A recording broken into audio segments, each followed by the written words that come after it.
More mass protests in Port-au-Prince. In cities and towns across Haiti, thousands took to the streets for a second day to vent their fury at the preliminary results of November's deeply flawed election. The unrest has become so bad in the capital, only meters from the collapsed presidential palace, this happened. It's unclear whether the brazen shooting was election-related, but it's a stark sign of just how badly security has deteriorated. Meanwhile, it was announced that there would be a recount of the presidential ballots.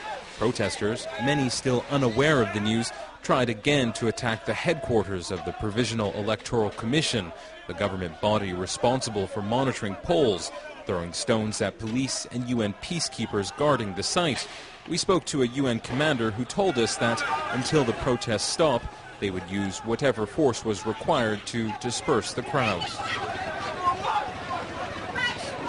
So as you can see, it's another very tense scene just outside the Electoral Commission.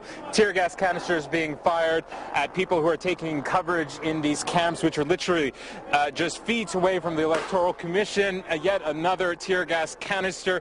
This, of course, comes on the heels of an announcement from the Electoral Commission that a recount will be taking place, that this very highly contested election, the ballots of which will be recounted yet again. But as you can see, that certainly hasn't calmed the situation here.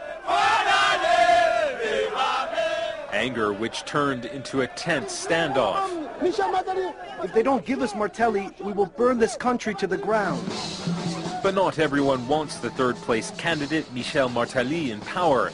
Taking to the streets in response, supporters of Jules Celestin, the government-backed candidate handpicked by the current president, René Préval, took to the streets, a march which resulted in violence. All this chaos comes as a newly published U.S. report found Haiti's cholera epidemic, which has so far claimed the lives of nearly 2,200 people and made close to 100,000 ill, was likely sparked by a human source and was of a South Asian strain. Findings which come only days after a French epidemiologist announced a similar conclusion. Results of the presidential vote recount are expected sometime on Friday.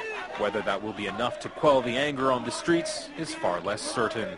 Imtiaz Taib, Al Jazeera, Port-au-Prince, Haiti.